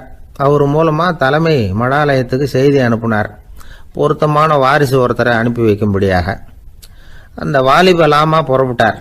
காடு மேடெல்லாம் நடந்து போகிறார். ரொம்ப நாள் கழித்து தலைமை பீடத்தை அடைஞ்சார். தலைமை குரு கிட்ட விவரத்தை சொன்னார். தகுதியான ஒருத்தரை அனுப்பி வச்சா அழைச்சிட்டு போகிறேன் அப்படின்னார். சரி, நாளைக்கு காலையில் நீங்கள் அவங்க எல்லாரையும் அழைச்சிட்டு போகலாம்னார் அவர். அவங்க எல்லாரையுமா? அங்கே தேவைப்படுறது ஒருத்தர் தானே அப்படின்னார் இவர். ஆமான்னார். அப்புறம் ஏன் எல்லாரையும் அழைச்சிட்டு போக சொல்கிறீங்கன்னார். அது இப்போ உனக்கு புரியாது. நான் ஒரு 100 பிக்குகளை அனுப்புகிறேன், அதாவது பிட்சுகளை. அவ்வளவு பேரையும் அங்கே வச்சு சமாளிக்க முடியாது அப்படின்னாரு இவர். இருந்தாலும் இப்போ அந்த தலைமை குரு என்ன சொன்னார்னா, அதை பற்றி கவலைப்படாத, நான் 100 பேரை அனுப்புகிறேன். அதில் 99 பேர் வழியிலேயே காணாமல் போடுவாங்க, ஒருத்தன் மட்டும்தான் வருவான். அவனும் அங்கே சேர்ந்துட்டானா நீ ரொம்ப கொடுத்து வச்சவன் அப்படின்னார். இவருக்கு ஒன்றும் புரியல. இருந்தாலும் மறுநாள் அந்த வாலிப லாமா 100 பேரை அழைச்சிக்கிட்டு புறப்பட்டார். போகிற வழியிலேயே பல பேர் அங்கங்கே பிச்சுக்கிட்டு போட்டாங்க. அவர் சொன்னது மாதிரியே. வழியில் அவங்க ஊர்கள் இருந்தது தான் காரணம். அப்பா அம்மாவை பார்த்துட்டு வரேன் அப்படின்னு கொஞ்சம் பேர் போனாங்க. சொந்த பந்தத்தை பார்த்துட்டு வரேன் அப்படின்னு கொஞ்சம் பேர். ஒரு வாரம் ஆச்சு. இப்போ மிஞ்சினது 10 பேர் தான். வழியில் ஒரு நகரம். அங்கே சில பிட்சுக்கள் சந்திச்சாங்க. எங்கள் மடத்து தலைவர் இறந்துட்டார், உங்களில் யாராவது ஒருத்தர் எங்களுக்கு தலைவராக முடியுமா அப்படின்னு கேட்டாங்க. 10 பேரும் தயார். அதில் ஒருத்தரை அழைச்சிட்டு அவங்க போயிட்டாங்க. இன்னொரு ஊரில் சில பேர் வந்தாங்க, வழி மறிச்சாங்க. நில்லுங்க, எங்கள் மன்னர் மகளுக்கு திருமணம், அதை நடத்தி வைக்க 3 லாமாக்கள் தேவை அப்படின்னாங்க. இப்படி கொஞ்சம் கொஞ்சமாக எல்லாரும் காலி. கடைசியில் 2 பேரும் மிஞ்சினாங்க. அங்கே ஒரு இளம்பெண் எதிரில் வந்தா. எங்கள் அப்பா வேட்டைக்கு போயிருக்கிறாரு, இன்னும் திரும்பி வரல. வீட்டில் வேற யாரும் இல்லை, தனியாக இருக்க பயமாக இருக்கு. யாராவது ஒருத்தர் எனக்கு துணையாக இருக்கணும் அப்படின்னு கேட்டுக்கிட்டா. எங்கள் 2 பேரில் நீயே ஒருத்தரை தேர்ந்தெடுத்துக்கோ, இல்லைன்னா எங்களுக்குள்ள சண்டை வந்துடும் அப்படின்னாங்க. இப்போ மிஞ்சினவர் ஒருத்தர், அவருக்கும் ஒரு சோதனை வந்தது. ஒரு தர்க்கவாதி எதிரில் வந்தான், உன்னோட வாதம் பண்ணணும்னா. இவனோட வாதம் பண்ணுறேன், அது முடிய ரொம்ப காலம் ஆகலாம். தர்க்கத்தில் நான் ஜெயிச்சா அங்கே வரேன், இல்லைன்னா இவருடைய சீடனை ஆயிடுவேன் அப்படின்னார் அவர். கடைசியாக அழைக்க வந்த வாலிபலாமா மட்டும் வெறும் கையோடு திரும்பி போனார். அங்கே இருந்த வயசான மடாதிபதி கேட்டார், எத்தனை பேர் அங்கேருந்து புறப்பட்டீங்கன்னார். என்னையும் சேர்த்து 101ன்னார் அவர். நல்லது, நீயாவது திரும்பி வந்திய, அதுதான் எனக்கு போதும். ஏன்னா நீ தான் எனக்கு உண்மையான வாரிசு. அந்த 100 பேரில் யாரும் வரமாட்டாங்க அப்படின்னார் அவர். ஏன்னா அவருக்கு தெரியும் இவர் ஒருத்தர் தான் திரும்பி வருவாருங்கிறது. திபேத்தில் ஒரு பழங்கால பழமொழி உண்டாம், 100 பேர் செல்லலாம், எப்பொழுதாவது ஒருவன் அபூர்வமாக அடைய வேண்டிய இடத்தை அடைவான். இதுதான் அந்த பழமொழி. ஒரு உன்னதமான இலக்கை அடையணும்னா அது அவ்வளவு சுலபமான காரியம் இல்லை. இந்த காலத்து மடாலயம் ஒன்று, அதில் ஒரு தலைவர், அவருக்கு வயசாயிட்டுது, தனக்கு ஒரு வாரிசை நியமிக்கணும் அப்படின்னு ஆசைப்பட்டார். ரொம்ப கஷ்டப்பட்டு ஒருத்தரை பிடிச்சார், தனக்கு வாரிசா நியமிச்சுட்டு அவர் சமாதி ஆயிட்டார். புதுசாக பொறுப்பேற்றுக்கிட்டவர் அப்படியே உட்காந்துருந்தார். அவரை தேடிட்டு பத்திரிகை நிருபர்கள்லாம் வந்தாங்க, கேட்டாங்க. அவர் உங்கள் பொறுப்பில் அவர் பெரியவர் விட்டுட்டு போன இது எவ்வளவு சுமாராக தேரும், எவ்வளவு விட்டுட்டு போனார் அப்படின்னு கேட்டிருக்கிறாங்க. அது என்ன ஒரு 50 லட்சம் இருக்கும் அப்படின்னாராம். அவ்வளவும் பணமா அப்படின்னு கேட்டிருக்காங்க. இல்லைங்க, கடன் அப்படின்னாராம் இவர்.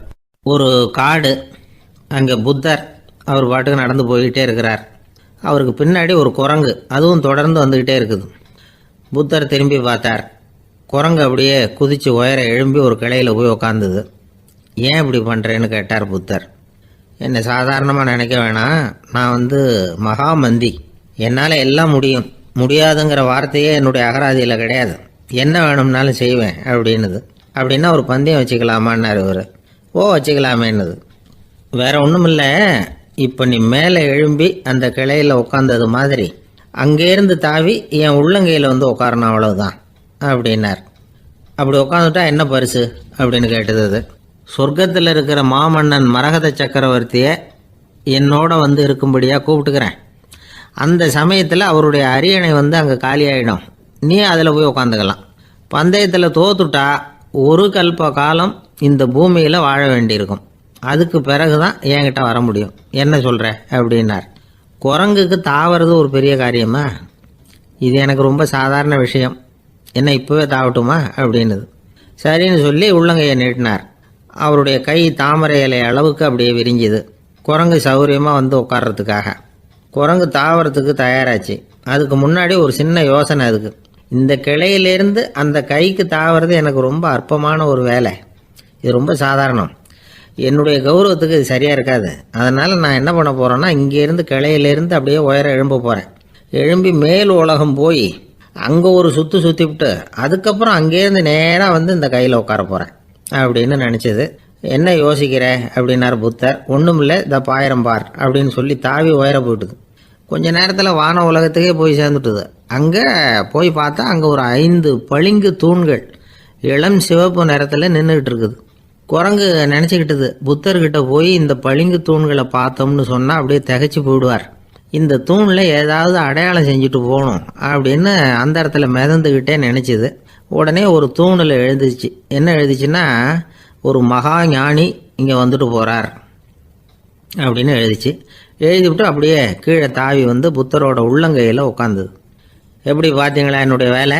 வான உலகத்துக்கே போய் அங்கே இருக்கிற 5 பளிங்கு தூண்களை பார்த்துட்டு அதில் நான் வந்த விவரத்தை எழுதி வச்சுட்டு அதுக்கப்புறம் இங்கே வந்திருக்கிறேன் அப்படின்னுது ரொம்ப பெருமையாக. அப்படியா அப்படின்னார் புத்தர்.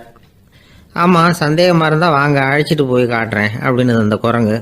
அதுக்கு தேவையில்லை, அப்படியே கொஞ்சம் கீழே குனிஞ்சு பார் தெரியும் அப்படின்னார் புத்தர். அங்கே பார்த்தா புத்தரோட உள்ளங்கை தெரிஞ்சுது. நல்லா உத்து பார்த்துது. அவரோட ஒரு விரலில் அது எழுதிய வாசகம் தெரிஞ்சுது. குரங்கு யோசனை பண்ணிச்சு, அப்படின்னா வானத்தில் நான் பார்த்தது புத்தரோட விரல்களா? அப்படின்னு யோசிச்சுது. இதை புரிஞ்சுக்கிட்ட உடனே அந்த குரங்கோட கர்வம் அழிஞ்சு போச்சான். நம்ம மனசு தான் இந்த குரங்கு. மனம்ங்கிறதும் ஆணவம்ங்கிறதும் ஒரு நாணயத்தின் 2 பக்கங்கள். மனம் உள்ளவரை ஆணவமும் இருக்கும். மனம் அழிஞ்சாதான் ஆணவம் அழியும். மனம் அழிய வேண்டும் அப்படின்னு பெரியவங்க சொல்கிறது இந்த அர்த்தத்தில் தான். நம்ம ஆளுங்க சவால் விடுறதெல்லாம் வேறு மாதிரி. ஒருத்தன் ஒரு வாய்க்காலை தாண்டுறேன்னு பந்தயம் கட்டி தாண்ட முடியாமல் வாய்க்காலில் விழுந்து காலை உடச்சிக்கிட்டு கட்டு போட்டுக்கிட்டு வந்தான். ஏன்டா அப்படின்னு கேட்டாங்க. நான் பந்தயம் கட்டின நேரம் சரியில்லை அப்படின்னா.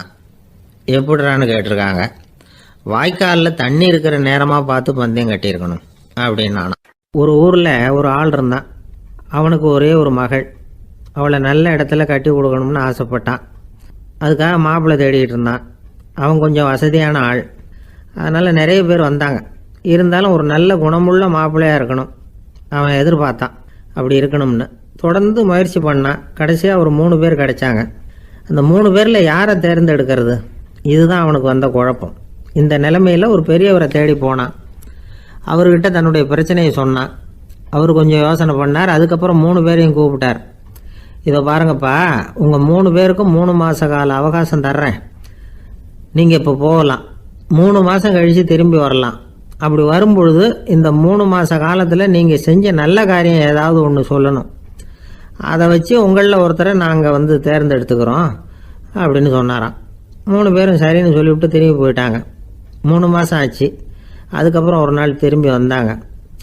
அவர் அவங்கள கூப்பிட்டு உட்கார வச்சார். அப்புறம் கேட்டார், இப்போ சொல்லுங்கள், இந்த 3 மாத காலத்தில் நீங்கள் செஞ்சுருக்கிற ஏதாவது ஒரு நல்ல காரியத்தை சொல்லுங்க அப்படின்னார். முதல்ல ஒருத்தன் எழுந்திரிச்சு நின்னான். ஐயா, எங்கள் அப்பா இறந்த பிறகு அவரோட கணக்கு வழக்குகளை எடுத்து பார்த்துக்கிட்டு இருந்தேன். அவர் ஒரு வியாபாரிகிட்ட 10,000 ரூபா கடன் வாங்கியிருக்கிறதாக எழுதியிருந்தார். அந்த வியாபாரியும் இப்போ உயிரோடு இல்லை. இருந்தாலும் அந்த வியாபாரியோட மகனை தேடி கண்டுபிடிச்சேன். கணக்கு புத்தகத்தை காட்டினேன். எங்கள் அப்பா உங்கள் அப்பா கிட்ட 10,000 ரூபா கடன் வாங்கியிருக்கிறதாக இதை எழுதியிருக்கிறார். அதனால் அதை திருப்பி கொடுக்கறதுக்காக வந்திருக்கிறேன். இந்தாங்க அந்த பணம் அப்படின்னு சொல்லி கொடுத்துட்டு வந்துட்டேன் அப்படின்னு நானும். இதை பெரியவர் கவனமாக கேட்டுக்கிட்டார். அதுக்கப்புறம் 2வது இளைஞன் எழுந்திரிச்சான். ஐயா, நான் போன மாதம் ஒரு நாள் ராத்திரி வேளையில் ஒரு காட்டுப்பாதை வழியாக எங்கள் ஊருக்கு போய்கிட்டு இருந்தேன். அந்த சமயத்தில் அந்த வழியாக வந்துக்கிட்டு இருந்த ஒரு வழிப்போக்கர்கிட்ட 4-5 திருடர்கள் வம்பு வளர்த்து அவர்கிட்ட இருந்த பொருளை எல்லாம் கொள்ளையடிச்சிக்கிட்டு இருந்தாங்க. நான் உடனே ஒரு குச்சியை எடுத்துகிட்டு ஓடினேன். அந்த திருடர்களை அடித்து விரட்டினேன். பொருளையெல்லாம் மீட்டு அந்த வழிப்போக்கர்கிட்ட ஒப்படைச்சேன். அவரை பத்திரமா அழைச்சிட்டு போய் அவர் வீட்டில் விட்டுட்டு வந்தேன் அப்படின்னு நானும். இதையும் பெரியவர் கவனமாக கேட்டுக்கிட்டார். அடுத்தபடியாக 3வது இளைஞன் எழுந்திரிச்சான். ஐயா, போன மாதம் ஒரு நாள் நான் ஒரு மலைப்பாதை வழியாக போய்கிட்டு இருந்தேன். மலைப்பாதை விளிம்பில் ஒரு மதகு கட்டை, அது மேலே ஒரு ஆள் படுத்து தூங்கிட்டு இருந்தான்.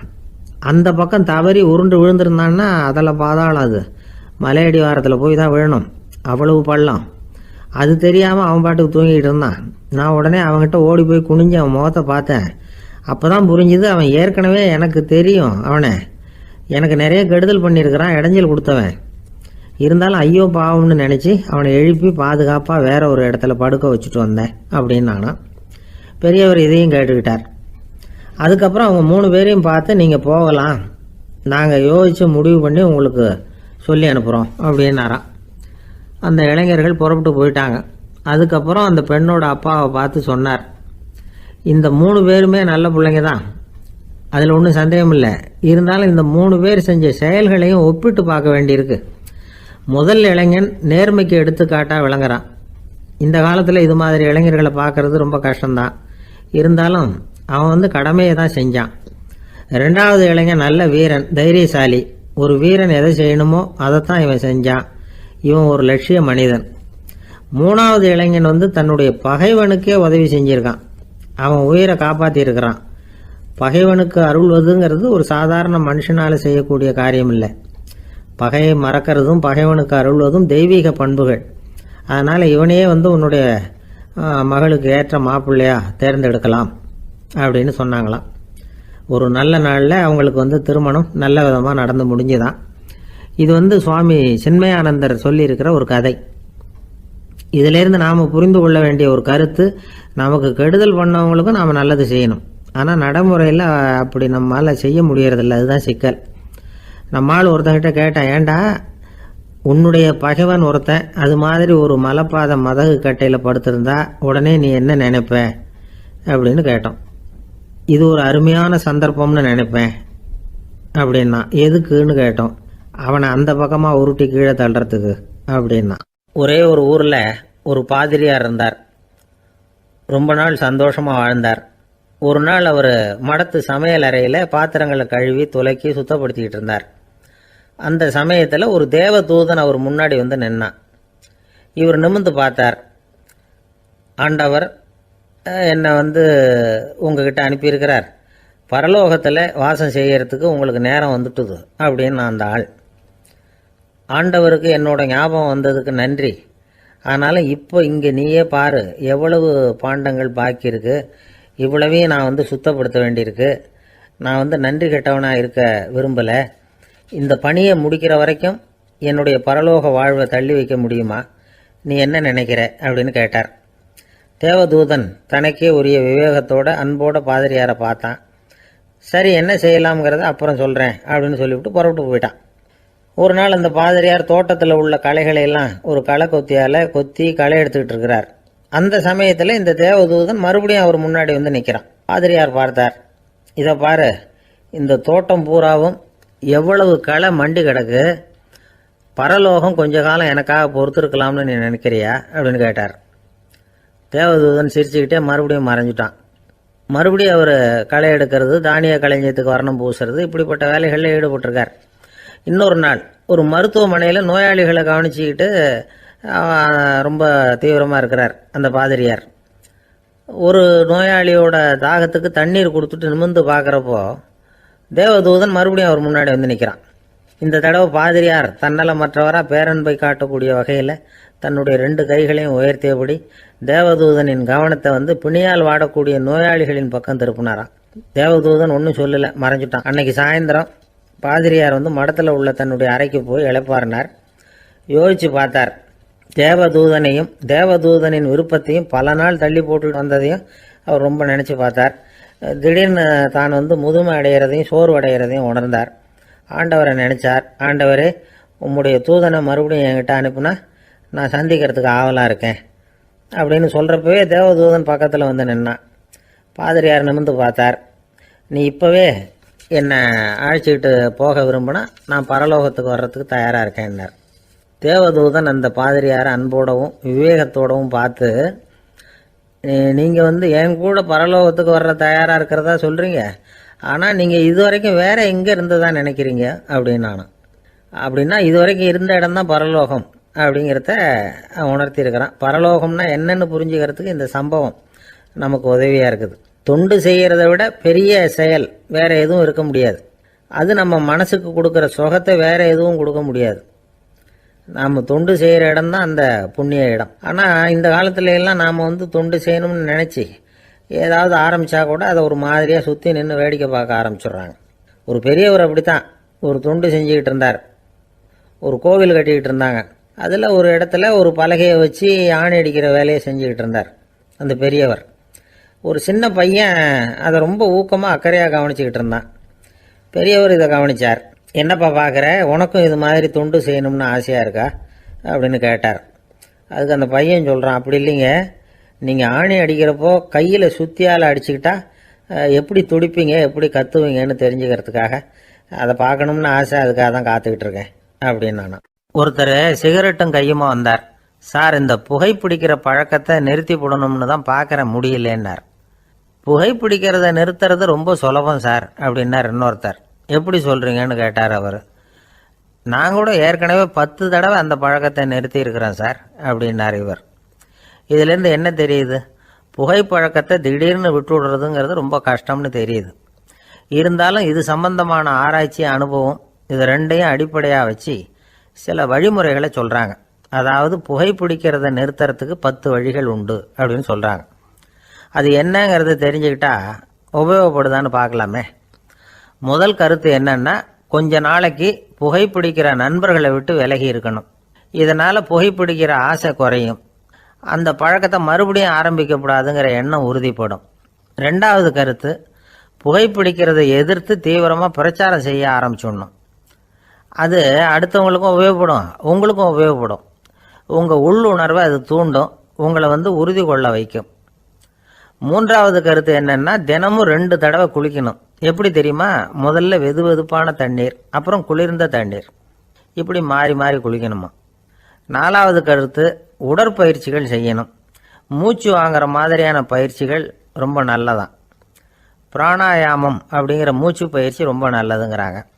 அப்புறம் 5வது கருத்து, சாப்பாடு மிதமாக இருக்கணும், சீராக இருக்கணும். பச்சை காய்கறிகள், பழங்கள் சாப்பாட்டில் சேர்த்துக்கலாம். அடிக்கடி கொஞ்சம் கொஞ்சமாக சாப்பிட்டு ரத்தத்தில் சர்க்கரையின் அளவை பராமரிக்கணும். இது நரம்புகளை அமைதிப்படுத்தும். 6வது கருத்து என்னன்னா, ரொம்ப நேரம் பசியோடு இருக்கக்கூடாது. புகைப்பிடிக்கிறத நிறுத்த முயற்சி செய்யும் பொழுது எடை குறைப்பு நடவடிக்கைகளை மேற்கொள்ளக்கூடாது. 7வது கருத்து, காப்பி, தேநீர், மதுபானம், அப்புறம் போதைப் பொருள்கள் கலந்த உணவுகள் இதெல்லாம் வேணாம். புகைப்பிடிக்கிறத அதெல்லாம் ஊக்கப்படுத்தும். கடுகு, மிளகு, அப்புறம் காரமான பொருள்களை தவிர்க்கணும். உப்பு அளவை குறைக்கணும். தினமும் 10 குவளை தண்ணீராவது குடிக்கணும். வெறும் தண்ணி புகைப்பிடிக்கிற ஆவலை தணிக்குதான். 8வது கருத்து, கையில் சிகரெட்டு, புகையில ஏதாவது இருந்தால் உடனே தூக்கி எறிஞ்சிருங்க. அது கையில் இருக்கிற வரைக்கும் புகைப்பிடிக்கிற ஆசை வந்துக்கிட்டே இருக்கும். 9வது கருத்து என்னன்னா, இறை நம்பிக்கை உள்ளவங்க புகைப்பிடிக்கிற எண்ணம் வர்றப்போவெல்லாம் பிரார்த்தனை செய்ய ஆரம்பிச்சுடலாம். 10வது கருத்து, உங்களுக்கு ரொம்பவும் வேண்டியவங்க யாரோ அவங்கக்கிட்ட எல்லாம் நீங்கள் புகைப்பிடிக்கிறத நிறுத்தி விட்டதா சொல்லிவிடுங்க. இந்த 10 வழிகளையும் கடைபிடிக்க ஆரம்பிச்சுட்டா புகைப்பிடிக்கும் பழக்கத்தை நிறுத்தி விடலாம் அப்படின்னு சொல்கிறாங்க அனுபவப்பட்டவங்க. முயற்சி பண்ணி பார்க்கலாம். ஒரு முக்கியமான இடத்துல நின்றுக்கிட்டு இருந்தார் ஒருத்தர். அங்கே இன்னொருத்தர், ஏன் சார் இந்த இடத்துல சிகரெட் பிடிக்கலாமா அப்படின்னு அனுமதி கேட்டார். இந்த இடத்துல சிகரெட் பிடிக்கக்கூடாதுங்க அப்படின்னாரு இவர். நீங்கள் இப்படி சொல்கிறீங்க, ஆனால் இந்த இடத்துல கீழே நிறைய சிகரெட் துண்டுகள் கிடக்குதே, அவங்கெல்லாம் யார்? அவங்கெல்லாம் உங்கள் மாதிரி என்கிட்ட அனுமதி கேட்காதவங்க அப்படின்னாராம் இவர். ஒரு சீன தேசத்து அரசர் இருந்தார். அவருக்கு வயசாயிட்டுது. அவருக்கு அடுத்தபடியாக அவருடைய புள்ள பட்டத்துக்கு வரணும், ஆட்சி பொறுப்பை ஏற்றுக்கணும். ஒரு நல்ல தலைவனுக்கு இருக்க வேண்டிய பண்புகள்லாம் தன்னுடைய மகனுக்கு இருக்கணும்னு விரும்பினார் அந்த அரசர். அதனால் இளவரசனை பக்கத்தில் இருந்த ஒரு குரு கிட்ட அனுப்புனார். இளவரசன் அவர்கிட்ட போய் சேர்ந்தான். அந்த குரு என்ன பண்ணார் தெரியுமா? இவனை பார்த்து சொன்னார், இதை பாருப்பா, நீ என்ன பண்ணுற, இப்போவே பக்கத்தில் இருக்கிற காட்டுக்கு போ, நடுக்காட்டில் போய் ஒரு இடத்துல உட்காந்துக்கோ. அங்கே என்னென்ன சத்தம்லாம் உன் காதில் விழுதுன்னு கவனித்து கேளு. உன் காதில் விழுந்த ஓசைகள் என்னென்னங்கிறத என்கிட்ட சொல்லு, அதுதான் எனக்கு தெரியணும், உனக்கு வேலையும் அதுதான் அப்படின்னு சொல்லி அனுப்பி வச்சுட்டார். இளவரசன் காட்டுக்கு போனான். குரு சொன்னபடியே ஒரு இடத்துல உட்காந்து கவனித்து கேட்டான். அதுக்கப்புறம் குருக்கிட்ட திரும்பி வந்தான். என்னென்ன சத்தம்லாம் கேட்ட அப்படின்னு கேட்டார் குரு. குருவே, காட்டில் நான் பறவைகள் சத்தம்லாம் கேட்டேன், மிருகங்களின் ஓசையையும் கேட்டேன், இதை தவிர இடி, மின்னல், மழை இதுகளோட சத்தத்தையும் கேட்டேன் அப்படின்னா. குரு யோசனை பண்ணார், நீ இன்னமும் சரியாக கேட்கல, அதனால் மறுபடியும் காட்டுக்கு போ, கொஞ்ச நாள் தங்கியிருந்து கேட்டுட்டு வா அப்படின்னார். இளவரசனுக்கு ஒன்றும் புரியல. இருந்தாலும் குருவின் கட்டளையாச்சே, மறுக்க முடியுமா? உடனே அவன் மறுபடியும் காட்டுக்கு போனான். ஒரு இடத்துல உட்காந்தான். கொஞ்ச நேரம் உன்னிப்பாக கவனித்து கேட்டான். சில நாள் கழித்து குருக்கிட்ட திரும்பி வந்தான். குருவே, இந்த தடவை சில துல்லியமான சத்தங்களை எல்லாம் கேட்டான். தேனி பறக்கிற சத்தம், நீரோடையின் மெல்லிய ஓசை, இதெல்லாம் கேட்டேன்னா. குரு சிரிச்சார். நீ மறுபடியும் காட்டுக்கு போ, இன்னும் சில நாள் அங்கே இரு, முழுமையாக கவனமாக கேட்டுக்கிட்டு வா அப்படின்னு சொல்லி அனுப்பி வச்சுட்டார். இளவரசனுக்கு குழப்பம் அதிகமாயிட்டுது. ஒன்றுமே புரியல. மறுபடியும் காட்டுக்கு போனான். மௌனமாக ஒரு இடத்துல உட்காந்துட்டான். அப்படியே தியானத்தில் ஆழ்ந்துட்டான். சில நாளில் அவனுக்கு இதுவரை கேட்காத ஓசைகள்லாம் கேட்க ஆரம்பிச்சிட்டுது. இதைத்தான் நான் கேட்கணும்னு என்னுடைய குரு எதிர்பார்த்துருக்கிறாருங்கிறத புரிஞ்சுக்கிட்டான். உடனே குரு கிட்ட ஓடனான். குருவே, இந்த தடவை காதுகளுக்கு கேட்க முடியாத சில ஓசைகளை கூட என்னால் உணர முடிஞ்சுது. பூ மலருகிற ஓசை, சூரியனால் பூமி சூடாகிறப்போ எழுகிற ஓசை, காலை பனித்துளி இந்த புல்லுலாம் குடிக்கிற ஓசை, இது எல்லாம் என்னால் நல்லா கேட்க முடிஞ்சுது அப்படின்னா. குருவுக்கு இப்போ தான் திருப்தி ஏற்பட்டு தான். இளவரசனை பார்த்து சொன்னார், இதை பாருப்பா, இப்போ தான் நாட்டை ஆளுகிற தகுதி உனக்கு வந்திருக்குது அப்படின்னு சொல்லி அதுக்கு விளக்கமும் கொடுத்தாராம். எந்த அரசன் தன்னுடைய மக்களின் இதயம் பேசுகிற மௌன மொழியை, மௌன வார்த்தைகளை கேட்குறானோ அவன் தான் ஆள தகுதி உள்ளவன். எந்த அரசன் தன்னுடைய மக்களின் உணர்ச்சிகளை உண்மையாக உணர்றானோ அவன் தான் முதன்மையான அரசன். போலி வார்த்தைகளை மட்டும் கேட்டுட்டு பல மௌன ராகங்களை காதில் வாங்கிக்காதவன் அரசனே இல்லை. எந்த நாட்டில் எப்போ ஒரு அரசன் தன்னுடைய மக்களின் உணர்ச்சிகளை கேட்க மறுக்கிறானோ அன்னையிலிருந்தே அந்த நாடு அழிய தொடங்குது அப்படின்னு அர்த்தம். இதுதான் அந்த குரு இளவரசனுக்கு போதிச்சது. வாயால் பேசுறத மட்டும் கேட்டு ஏமாறக்கூடாது, உணர்ச்சிகளையும் கேட்கறதுல தான் மனப்பக்குவம் உண்டாகும். மக்கள் உணர்ச்சிகளை புரிந்து கொள்ளாத அரசர்கள் நீடிச்சிருக்க முடியாது. அது மாதிரி நாடுகளில் அடிக்கடி குழப்பம் தான் உண்டாகும். அப்படி இருந்தால் அடிக்கடி ஆட்சி மாறிக்கிட்டு இருக்கும். அப்படிப்பட்ட ஒரு தேசம், அங்கே ஒரு சிறைச்சாலையில் 3 கைதிகள் பேசிக்கிட்டு இருந்தாங்க. ஒருத்தன் சொன்னான், நான் இந்த நாட்டு ராஜாவை எதிர்த்து பேசிக்கிட்டு இருந்தேன், அதனால் என்னை பிடிச்சி கொண்டாந்து இங்கே போட்டுட்டாங்க அப்படின்னு நான் ஒருத்தன்.